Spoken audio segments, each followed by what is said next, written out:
Dan tentunya pertanyaan-pertanyaan di sini lebih dari 7 pertanyaan yang harus kita jawab.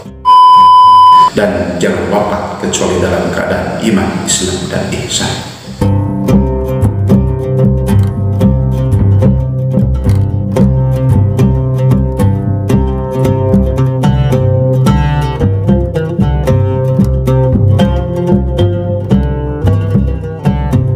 Assalamualaikum warahmatullahi wabarakatuh.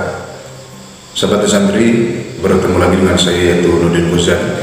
Dalam kesempatan ini saya akan membahas tentang apologet muslim. Tentunya kita sudah pada tahu bahwa dengan pembahasan apologet muslim berarti kita sudah benar-benar berada di situasi atau sesuatu yang memang berhubungan dengan keimanan. Tentunya akan saya bahas di sini dengan beberapa pertanyaan yang sangat dibutuhkan oleh sahabat santri.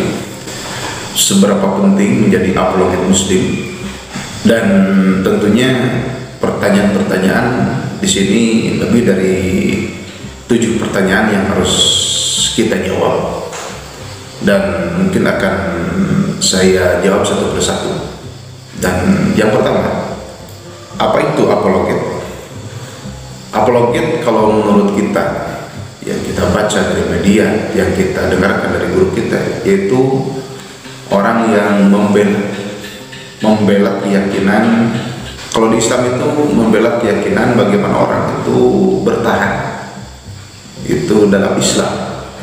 Karena menurut orang yang beragama Islam, menurut Al-Quran, menurut Allah dan Rasulnya, yang dijelaskan oleh ulama-ulama Ahlus Sunnah wal Jamaah, yang benar itu adalah Islam.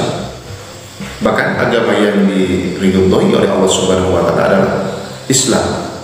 Inna dina indallahil Islam. Sesungguhnya agama yang diridhoi oleh Allah Subhanahu wa Ta'ala adalah agama Islam. Itu. Jadi apologet menurut kita, kalau kita saya tidak akan terlalu melihat catatan, tetapi berusaha keras langsung dari pemikiran yang diterima dari guru kita, itu orang yang membela akidah Islam yang berhubungan dengan Islam, yang menjelaskan bagaimana benarnya Islam, hebatnya Islam, logisnya Islam, menguntungkannya Islam dari batin dunia akhirat. Itu orang yang membela. Mungkin saya akan dipampang nanti di layar kaca atau mungkin di depan saya ini yang dinamakan apologet. Coba kita lihat. Nah, ini itu yang pertama. Nah, kalau sudah terjawab apa itu apologet muslim, nah, barusan sudah terjawab. Jadi orang yang membela keyakinan Islam karena memang agama yang benar, agama yang diridhoi oleh Allah Subhanahu wa Ta'ala adalah agama Islam. Untuk pertanyaan kedua, siapa saja yang menjadi apologet muslim yang kamu tahu? Selalu saya yang di Indonesia itu yang populer, Mengzuma Zulkifli Muhammad Abbas, Zulkifli M. Abbas, itu yang saya tahu. Undiri Pak, Gus Wafi. Kalau di dunia itu yang populer itu setahu saya Dr. Zakir Naik. Banyak itu apologet muslim, tetapi yang saya tahu itu diantaranya Ustadz Kayyidama dan lain sebagainya. Tentunya itu adalah sebuah kebanggaan, dan tentunya itu yang harus dijaga. Bagaimana sebagai apologet muslim itu tentunya besar risikonya. Tapi dengan seiring berjalannya waktu dan kesempatan, alhamdulillah semakin banyak yang menjadi apologet muslim, dan itu adalah kabar gembira dan harus dipertahankan, bahkan harus ditingkatkan, bahkan kuantitasnya pun harus lebih diperbanyak. Itu adalah sebuah kebanggaan dan kabar gembira. Dan selanjutnya, mengapa harus menjadi apologi muslim. Apakah memang harus itu? Ya harus. Jadi dalam kita kan belajar fikih siasah. Dalam Islam itu ada fikih siasah, ada politik Islam. Nah, menurut politik Islam, di setiap posisi itu harus diisi oleh orang Islam untuk kemaslahatan, untuk kemakmuran, untuk kesejahteraan, untuk keselamatan, untuk kebahagiaan, termasuk menjadi apologi muslim. Itu harus ada sebagian yang menjadi apologi muslim gitu. Meskipun ya kalau bisa semuanya, kalau bisa, tetapi kan sulit gitu. Meskipun tidak semuanya, sebagian harus ada yang siap menjadi apologi muslim. Dan kita lihat gitu. Alhamdulillah sekarang orang semakin sadar, apologiat muslim semakin banyak karena memang saking sayangnya kepada orang yang belum mengenal Islam, orang yang belum tahu akan kebenaran itu, sehingga orang yang tidak tahu menjadi tahu gitu. Orang yang belum tahu Tuhan yang sebenarnya menjadi tahu gitu. Orang yang masih menyembah makhluk menjadi menyembah Allah Subhanahu wa ta'ala, Allah Jalla Jalaluhu, Allah Tabaraka wa ta'ala, Allah la syarika lah. Jadi penting dan harus sebagian menjadi apologet muslim. Dan selanjutnya di sini kita jawab dulu pertanyaannya, dan nanti akan saya keluarkan pemikiran saya, tetapi kita jawab dulu di sini. Yang selanjutnya di sini, bagaimana cara menjadi apologet muslim? Caranya kita tahu kan ada tempat khusus itu untuk menerima orang yang bagus gitu, untuk menjadi apologet muslim. Itu ada cara. Misalnya kita persiapan, harus persiapan data, persiapan mental, tetapi itu memang ada cara. Itu nanti bisa kita bicara di belakang layar tentunya. Nah, namun yang jelas itu ada caranya, ada langkah-langkah yang harus ditempuh supaya lebih siap menjadi apologet muslim. Nah, pertanyaan selanjutnya, untungnya apa?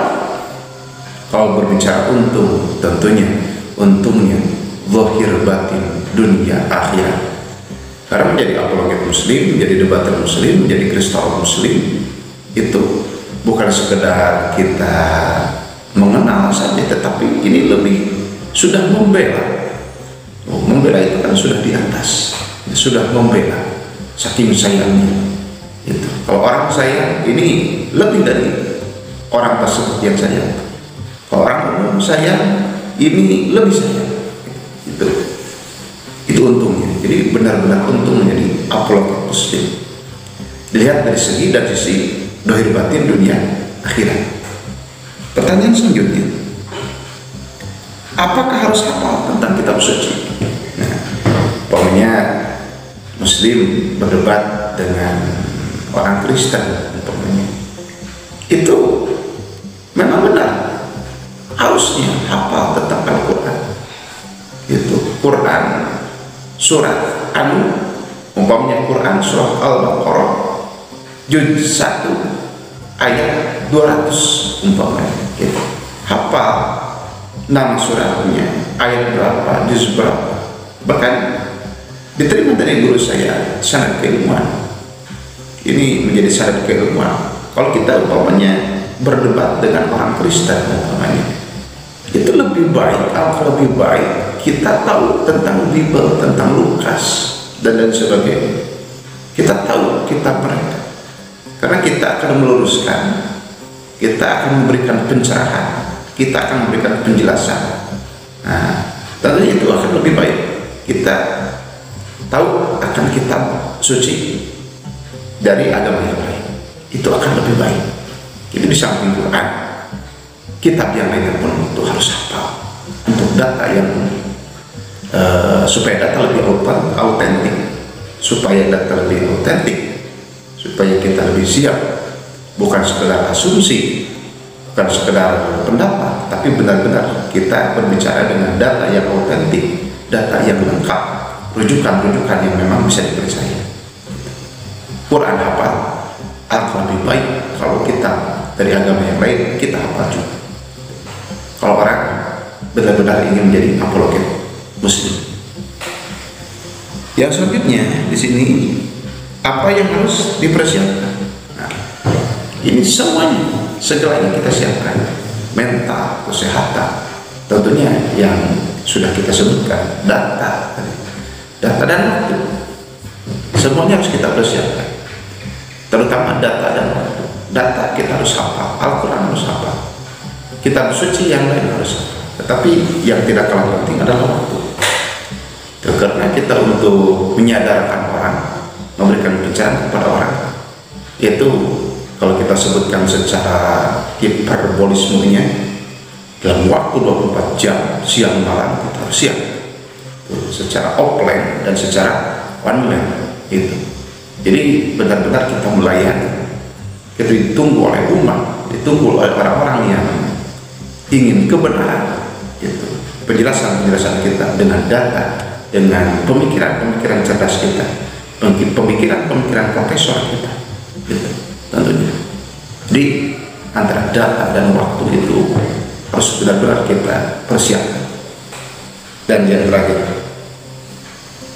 apakah orang masuk surga atau neraka? Tentunya kita melihat dari ilmu tauhid, dalam Al-Quran juga dijelaskan orang yang beriman dan beramal soleh.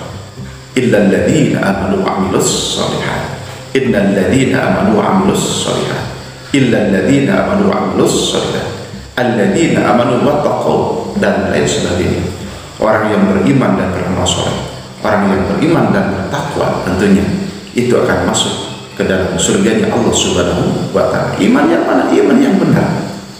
Iman yang benar. Yang masalah iman ini yang dijelaskan, itu yang dijelaskan oleh apologet Muslim. Jadi orang yang beriman, yang beramal soleh akan masuk ke dalam surganya Allah Subhanahu wa Ta'ala. Bagaimana orang yang beriman tapi tidak beramal soleh? Menurut Ahlussunnah wal Jamaah, itu awal akhirnya akan masuk terhadap surganya Allah Subhanahu wa Ta'ala. Tetapi dia itu masuk dulu ke neraka. Lamanya di neraka tergantung dosanya, sedikit atau banyak, besar atau kecil, gitu. Nah, untuk orang-orang kafir, kafir di sini dijelaskan dalam Al-Quran, itu orang yang tidak beriman, orang yang tidak beragama Islam. Untuk orang-orang kafir dijelaskan dalam Al-Quran, dalam Al-Hadis, menurut ulama-ulama Ahlussunnah wal Jamaah, itu akan abadi di neraka, khalidina fiha abada. Kenapa? Karena tidak punya iman. Meskipun itu baiknya setinggi langit, tetapi karena tidak ada iman yang benar, maka itu abadi di neraka. Jadi kita bagaimana mempersiapkan, kita mengajak bagaimana orang yang belum iman, belum mukmin, belum muslim, belum bertakwa menjadi orang yang beriman, itu dengan penjelasan kita menjelaskan Al-Quran, kita menjelaskan kitab-kitab agama lain dengan benar, tentunya dengan pencerahan, dengan penjelasan yang luar biasa, supaya orang yang tadinya itu akan masuk neraka menjadi masuk ke dalam surganya Allah Subhanahu wa Ta'ala. Itu 8 pertanyaan sudah saya jawab, meskipun dengan penjelasan tidak terlalu mendalam. Tetapi yang jelas, itu menjadi apologet Muslim itu sangat-sangat penting, dan harus ada sebagian dari orang Islam mengisi posisi tersebut, yaitu menjadi apologet Muslim, menjadi debater Muslim, menjadi kristolog Muslim, untuk menyelamatkan umat manusia yang tadinya akan masuk ke dalam neraka Allah Subhanahu wa Ta'ala. Dirubah, kita berusaha, kita berjuang, kita supaya orang tersebut itu menjadi ahli surganya Allah Subhanahu wa Ta'ala. Ini tidak mudah. Ini kita perlu waktu, perlu kesempatan, perlu data, perlu persiapan, perlu kesehatan, perlu dana. Itu tentunya sudah tidak aneh lagi, itu sudah tidak perlu dibahas. Itu persiapan dari sekarang. Kita harus melakukan persiapan-persiapan supaya orang-orang benar-benar itu tercerahkan oleh kita. Kita doakan semoga apologet muslim di seluruh dunia diberikan kesehatan oleh Allah Subhanahu wa Ta'ala zahir batin, diberikan kesejahteraan, keselamatan, kebahagiaan, dana yang cukup, keluarga yang bahagia, selamat dari mara bahaya, dan semuanya itu benar-benar menjadi pembela untuk keselamatan zahir batin dunia akhirat. Amin ya Allah ya Rabbal alamin. Untuk pertanyaan-pertanyaan yang mungkin tidak terjawab oleh Kang Nurdin di dalam kesempatan ini, silakan ditulis di kolom komentar, dan pada akhirnya kita memohon kepada Allah Subhanahu wa Ta'ala, ya Allah, semoga kami semua termasuk apologet muslim, yaitu husnul khatimah, istiqomah fil aqidah, istiqomah fil syariah, istiqomah fil akhlak, sehingga kami benar-benar ada dalam ridhamu, ada dalam pertolongan nusratullah, Allah, ghufranullah diberikan kepada kami semua, sehingga kami semua benar-benar selamat zahir batin dunia akhirat, bahagia zahir batin dunia akhirat, sejahtera zahir batin dunia akhirat. Video ini sangat penting, insya Allah video ini sangat cukup untuk orang-orang yang ingin mengenal tentang apologet muslim, kristal muslim, debatan muslim, dan tidak kalah penting di antara kitab yang harus kita kaji tentunya di antaranya kitab itu Waladiyah dan kitab Izharul Haq, itu di antara kitab tentang debat. Barangkali cukup. Allahumma inna nas'aluka husnal khatimah wala Allahumma inna nas'aluka husnal khatimah wa na'udzubika min su'iha bi rahmatika ya arhamar rahimin. Ya ayyuhalladzina amanu taqullaha haqqa tuqatih wa la tamutunna illa wa antum muslimun. Hai orang-orang yang beriman, bertakwalah kepada Allah dengan takwa yang sebenar-benarnya, dan jangan wafat kecuali dalam keadaan iman, Islam, dan ihsan. Sekian, wassalamualaikum warahmatullahi wabarakatuh.